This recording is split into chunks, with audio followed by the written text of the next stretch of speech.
E os olhos se abriram. Este é o tema da lição de hoje, quando continuaremos estudando o livro de Gênesis, Bereshit, mais especificamente o texto do capítulo 3, versos de 1 a 24. Na lição anterior, vimos que o homem foi criado à imagem e semelhança de Deus, e a maior evidência dessa imago Dei é o atributo da liberdade conferido à espécie humana. A palavra liberdade é designada por um substantivo feminino e tem sua origem no latim libertas. E segundo o professor Pedro Menezes, licenciado em filosofia pela Universidade do Estado do Rio de Janeiro, a UERJ, e mestre em ciências da educação pela Universidade do Porto, também mestre em ciências da educação, significa liberdade a condição do indivíduo que possui o direito de fazer escolhas autonomamente de acordo com a própria vontade. Na tradição cristã, a liberdade está muitas vezes identificada como livre-arbítrio.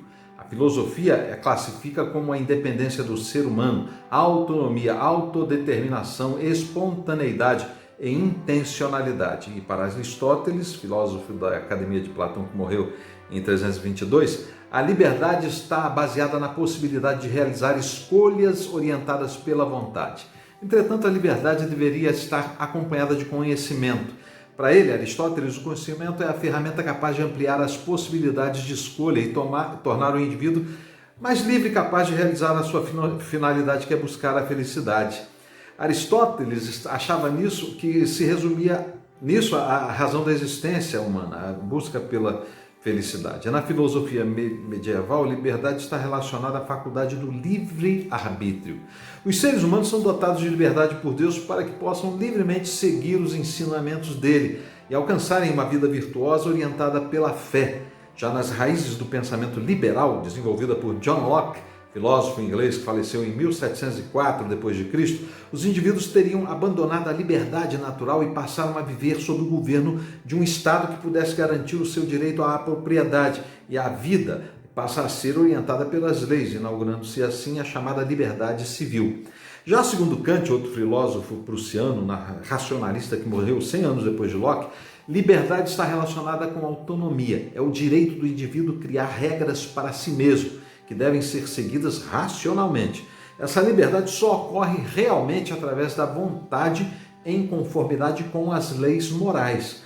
Já no século XX, Jean-Paul Sartre, um filósofo francês existencialista, que faleceu agora em 1980, afirmou que a liberdade é a condição de vida do ser humano. O princípio do homem é ser livre. Os seres humanos estariam assim condenados a serem livres. São obrigados a realizar escolhas e para construir sua própria existência. Nessa vastidão de conceitos filosóficos, vimos que a liberdade pode ser, segundo Aristóteles, a expressão plena da realização da vontade, a expressão ilimitada da vontade. E conforme Locke, a expressão reprimida da vontade. E segundo Kant, a expressão oprimida da vontade. E segundo Sartre, mas a liberdade, segundo a perspectiva bíblica, pode ser resumida em se dizer que é a capacidade para escolher não pecar. Assim, ser livre significa pertencer completamente a Deus, entrar no centro da sua vontade. Ao contrário, não ter liberdade é ser escravo do pecado e significa ir pela própria estrada, ser senhor de si mesmo. Ser livre é ser a imagem e semelhança de Deus, sobretudo da sua vontade, pois do contrário, somos servos do pecado, não existe posição intermediária. Só encontramos liberdade em plenitude sendo servos do Altíssimo. Isto nenhum filósofo conseguirá entender ou explicar, talvez só sentir e viver. Com essa introdução sobre o conceito de liberdade, o qual estará presente em todo o trimestre, vamos estudar a lição de hoje discorrendo acerca dos eventos que derivam dessa liberdade oriunda da imagem e semelhança de Deus, principalmente o pior evento que dela derivou, a decisão de dar lugar à tentação do diabo. Talvez a decisão mais presente em toda a história da humanidade e até de nossas próprias vidas. Vamos ver então o primeiro ponto de nossa lição, que é a sutileza da tentação. O Éden era o lugar mais perfeito. Adão tinha a companhia de Eva, dominavam tudo sobre tudo como administradores, mordomos de Deus nos cuidados de toda a criação. Tinham total liberdade, inclusive de estar com Deus face a face. Essa liberdade permitia o contato com qualquer outro ser, inclusive com a serpente, o mais astuto de todos os animais, e que, sendo Satanás, conforme Apocalipse e Romanos, tentou a humanidade naquilo que revelava a sua maior semelhança com Deus, a própria liberdade. Para tornar essa eterna, essa liberdade, o homem precisava expressar sua segurança e certeza de que em Deus era suficiente ser livre, que ter sua finitude limitada pela infinitude de Deus era viver em liberdade, e que conhecer cada vez mais Deus tornava cada vez mais livre o homem, e que fora de Deus não há liberdade. Satanás sabia que não havia liberdade fora de Deus, então tentou inicialmente a Eva a abandonar os limites do infinito livre e avançar para fora do infinito livre e cair no finito aprisionante. Satanás tentou a Eva pensar que era um pássaro e, conhecendo o interior da gaiola, estaria livre do espaço sem fronteiras e grades. Tentou a pensar que a gaiola era a liberdade e fez isso utilizando uma estratégia muito eficaz que é executada até hoje. Primeiro, no versículo 1, suscitou a dúvida. Foi isso mesmo que Deus disse? Não comam de nenhum fruto da árvore do jardim? Ela sabia, a serpente sabia e tinha certeza. E até respondeu a Eva, podemos comer do fruto das árvores do jardim, mas Deus disse, não comam do fruto da árvore que está no meio do jardim, nem toquem nele, do contrário vocês morrerão. A segunda parte da estratégia, após suscitar a dúvida e constatar que Eva tinha consciência da palavra dita por Deus, foi de propor a negação. Então a serpente disse a ela, não, certamente não morrerão. Após a dúvida e a negação, não esperou que Eva confrontasse sua afirmação, buscasse ajuda com Adão e consultasse o próprio Criador. E logo apresentou uma tese com comprovação científica baseada nos estudos dos amigos especialistas, aceita pelas minorias subjugadas e politicamente correta, utilizada como terceiro argumento e último recurso de sedução, que é a deturpação do mandamento do Senhor, da palavra de Deus, dizendo, Deus sabe que no dia em que dele comerem, seus olhos se abrirão e vocês serão como Deus, conhecedores do bem e do mal. Satanás, por trás do extasiante discurso de uma proposta de solução para os problemas inexistentes da humanidade, alcança seus objetivos pela dúvida, pela negação e pela deturpação da palavra de Deus. E Satanás conhecia bem a Deus, até imitava a Deus. Ele sabia que Eva tinha recebido o mandamento de não comer do fruto da árvore do bem e do mal, mas perguntou a ela. Deus, quando perguntou a Adão onde estava, depois que ele pecou, sabia que ele estava na moita, mas perguntou. Quando Adão deu sinais que tinha comido do fruto, Deus perguntou se ele tinha comido do fruto. Perguntou, mas sabia que ele tinha comido. Não foi Deus que imitou Satanás, foi Satanás que imitou Deus. É Satanás que queria se sentar acima das estrelas e ser semelhante ao Altíssimo. Satanás se faz parecer com Deus e se faz passar por anjo de luz, se faz parecer com a razão, se faz parecer ser bom. Ele é um enganador até hoje. Assim ele fez eclodir o desejo dos olhos, fazendo Eva ver o saboroso fruto, o desejo da carne de querer sair da liberdade de Deus e entrar na gaiola do diabo, e o desejo da soberba, de não ser apenas imagem e semelhança, mas de ser igual ao próprio Deus. Caíram no mesmo pecado que Lúcifer caiu, o especialista com PhD em queda pelo pecado. Ela convenceu Adão a comer com os mesmos argumentos, reproduzindo o discurso da serpente, e só não ofereceu para muitos outros porque só tinha os dois ali.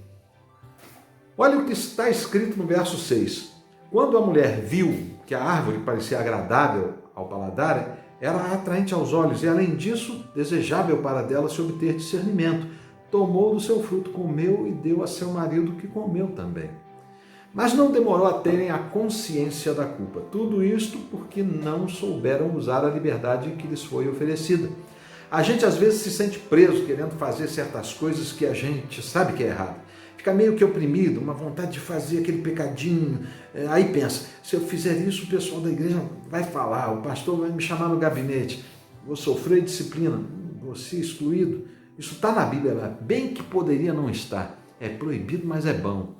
Se eu fizer escondidinho, talvez ninguém vai saber. E um monte de outras coisas que a gente fica chateado por não poder fazer.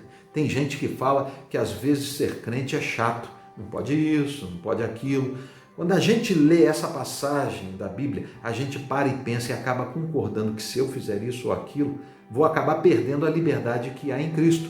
E é aquele sentimento de que estar fora da gaiola é que é ruim, e depois que entra na gaiola e não pode sair, aí percebe que era livre e não sabia. Liberdade é um bem, mas pode ser um mal quando usado para a ruína. Meu pai dizia que a minha liberdade termina onde começa a do outro. É mais ou menos isso mesmo. Mais ou menos assim, minha liberdade termina onde a palavra de Deus determina. E olha que ela, a palavra, é o que nos mantém fora da gaiola. Mas seguindo adiante, o segundo ponto da lição fala sobre a consequência da queda.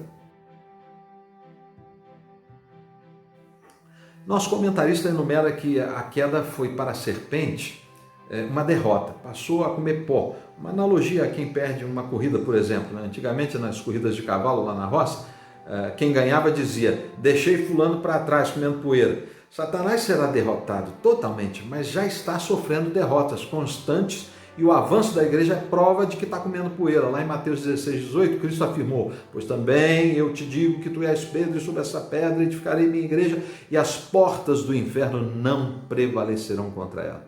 Para a mulher, a consequência foram as dores do parto e a submissão.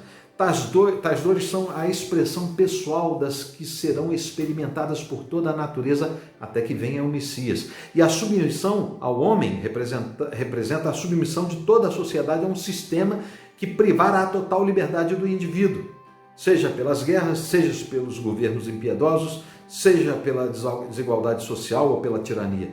Dores e submissão, ninguém é livre se sofre tais coisas. A consequência para o homem é o trabalho árduo. Ele perdeu a liberdade de viver o sétimo dia, o dia do descanso de Deus, e perdeu a possibilidade de gozar da perfeição do Éden, onde tudo estava disponível, onde infinitas árvores frutíferas lhe sustentavam e abasteciam, e onde podia estar com Deus e obter todo o conhecimento que desejasse, bastando apenas ouvir sua palavra e obedecer seus mandamentos. Livre, totalmente livre, tudo perdido. Agora estava preso numa gaiola chamada mundo, limitado e necessitando de lutar pela sua sobrevivência e segurança. Os animais agora não eram mais amistosos, passaram a temê-lo e até a odiá-lo. As flores não eram mais perenes e podiam ser perigosas. Tudo mudou, e mesmo os filhos que teria nunca poderiam imaginar como era o Éden. Aliás, quando os filhos chegassem, estariam sujeitos a muitos males, inclusive a pandemia do pecado que esperaria milhares de anos por uma vacina eficaz e definitiva, esterilizando o mal. A consequência da queda provocou uma tragédia, afetou a todos com o maior de todos os males, a morte. Mas Deus, em sua onisciência, não foi pego de surpresa, não foi enganado, ele tinha um plano B, e esse é o terceiro ponto de nossa lição, a promessa de redenção. No verso 15 do capítulo 3, vemos: e porei inimizade entre ti e a mulher, entre a sua semente e a tua semente e a sua semente. Essa te ferirá a cabeça e tu lhe ferirás o calcanhar. Deus não tardou em propor uma solução ao impasse da queda e registrou a primeira profecia da Bíblia. A primeira coisa em destaque é a inimizade que passou a existir entre Satanás e Eva, ou o diabo e a humanidade. O nome Eva, dado por Adão no verso 20, tem origem a partir do hebraico avá, derivado da raiz awá, que quer dizer ela viveu, e portanto é atribuído o significado de que vive, ou a vivente. E Adão escolheu esse nome porque ela seria a mãe de todos os viventes, ou aquela que geraria de si a vida dos seus filhos. Neste cenário, a semente da mulher significa sua descendência, ou filhos gerados de mulher, embora Deus não tenha se referido à semente da Eva com Adão, nem da semente de uma mulher com um homem, mas se referindo a uma semente exclusiva de mulher, e o único que preenche esse requisito é Jesus, que não houve participação de homem nessa semente. A semente da serpente não evidencia uma batalha entre os homens e as cobras, mas a semente da serpente vem a ser a que ela plantou no coração de Eva, a semente do engano, a qual geraria uma humanidade infectada pelo pecado, uma semente espiritual contra a semente biológica material. Assim, por extensão, a semente da serpente, ou Satanás, ou semente do pecado original, nasce no ser humano gerado por outro ser humano, atendendo à perspectiva do rei Davi, que disse lá no Salmo 51, eis que em iniquidade fui formado e em pecado me concebeu minha mãe. E por isso entendemos a inimizade entre Satanás e Jesus, entre o pecado que habita em nós e a santidade que habita em Jesus. E essa inimizade entre o pecado e a santidade foi aniquilada quando Cristo foi ferido no calcanhar, morto numa cruz. Mas a ferida que se achava mortal pelo veneno da serpente foi curada pela santidade nele existente. E então ele pisou e esmagou a cabeça da serpente com sua ressurreição, restaurando a amizade entre nós, pecadores crentes, e ele, santo poderoso, sendo que sua obra, começada em nós na sua ressurreição, se consumará com relação a toda a criação quando de seu retorno, sua parousia. Este é o plano de redenção, profetizado e iniciado em Gênesis, exemplificado no Êxodo e praticado nas normas dos demais livros do Pentateuco e concretizado no Apocalipse esperado, no dia escatom profetizado. Nisso percebemos que o amor de Deus e sua presciência das coisas promoveu um plano B, para que o homem se encontre de novo com sua liberdade, vindo o Messias antes da sentença do dia do juízo, e até lá Deus não mudou as consequências físicas do pecado, mas cancelou a consequência espiritual, o inferno, a fim de dar uma chance de redenção a quem der mais lugar à tentação do diabo, a não der mais lugar à tentação do diabo, ouvindo a voz de Deus e seus mandamentos e decidindo cumpri-los e obedecendo. Por fim, temos um tópico muito importante a ser estudado no quarto e último ponto, que é a redenção pré-figurada, ou redenção figurada. Uma coisa que não podemos passar por despercebido é o ocorrido no verso 21, que diz o seguinte: e fez o Senhor Deus a Adão e a sua mulher túnicas de pele e os vestiu. É importantíssima essa passagem, pois muitos afirmam que a primeira morte registrada na Bíblia foi a de Abel, morto por Caim, seu irmão.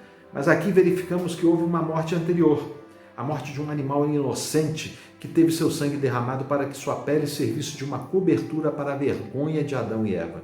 Nos versos 7 nos conta que os olhos dos dois se abriram e perceberam que estavam nus, então juntaram folhas de figueira para cobrir-se. Muitos ensinamentos e conceitos são encontrados aqui. Primeiramente, é revelado que os olhos se abriram. Eles não eram cegos ou míopes, na verdade, eles não conheciam a culpa, o remorso, a vergonha, a decepção, a frustração, a mágoa, a inveja, a soberba, a cobiça. E isso passou a invadir seu coração e enxergaram o mal que tinham praticado. É o senso de responsabilidade e causalidade despertado, a consciência dos efeitos e consequências que resultariam da sua desobediência. Arregalaram os olhos com o susto e o desespero que os assolou. Ainda vemos que eles perceberam que estavam nus. Na verdade, a nudez não causa vergonha. Acho até que eles deveriam ser tão lindos que tinham até um certo orgulho do corpo que possuíam, talvez até fitness. O que queriam ocultar era a vergonha do que fizeram. Tinham praticado uma injustiça com Deus. Falharam com Ele, feriram sua confiança e agora queriam se esconder de Deus. Com medo e vergonha, tentaram fazer uma camuflagem, igual aquela dos soldados que tentam ser invisíveis, né, utilizando de tintas no rosto e roupas com cores da floresta e ramos de mato para serem confundidos com a mata. Escolheram as folhas de uma figueira, árvore que produz um fruto doce e que tem muitas folhas em seus ramos, tentando fugir da justiça de Deus, querendo com as folhas da figueira conseguirem uma justiça própria, mais piedosa, inconsequente, permissiva. Até hoje os homens buscam esconder seus pecados debaixo de folhas de sua própria justiça. Já percebeu que sempre que você acusa alguém que notoriamente cometeu um erro, essa pessoa tenta justificar de alguma forma o erro? Criança então diz, ele começou primeiro, foi ele que começou primeiro, ele também fez, todo mundo faz, o que tem? Sempre tentam colocar folhas de figueira na frente. Deus então, em sua justiça, demonstra tanto a consequência do pecado quanto a necessidade de justiça e ainda sua resposta de amor, demonstrando que o pecado levou à morte e precisa de um ato de justiça para haver perdão. Mas o ser humano tem que assumir sua posição de errado, confessar que é pecador e então ter, pela misericórdia e operação do amor de Deus, um manto de justiça que cobre seus pecados eficazmente. Deus matou um animal inocente, talvez um cordeirinho, que eles tivessem em grande estima, tirou sua pele e cobriu a vergonha do pecado com o sangue inocente daquele animal. Ali estava sendo oferecido o primeiro sacrifício pelo pecado e também profetizado o último.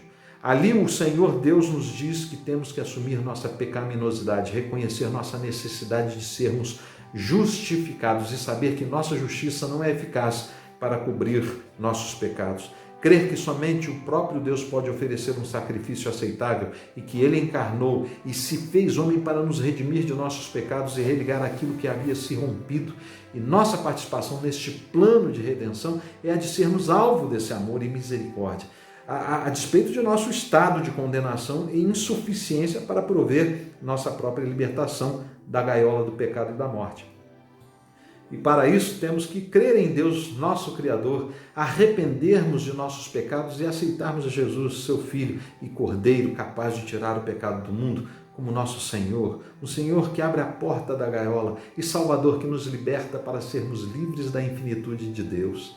E também a nos enchermos do Espírito Santo que Deus nos é oferecido gratuitamente como prova desse imenso amor para habitar em nós e remover a semente de Satanás que promove a inimizade entre nós e Jesus. Tudo isso por meio da fé, da emuná, que é fortalecida com o conhecimento e a observância da palavra de Deus. Mais uma vez somos chamados a abrir os olhos, mas dessa vez não é para nos enchermos de vergonha diante de Deus, mas para enxergarmos a grandiosidade de seu amor e de sua misericórdia. Deus o abençoe e até a próxima lição.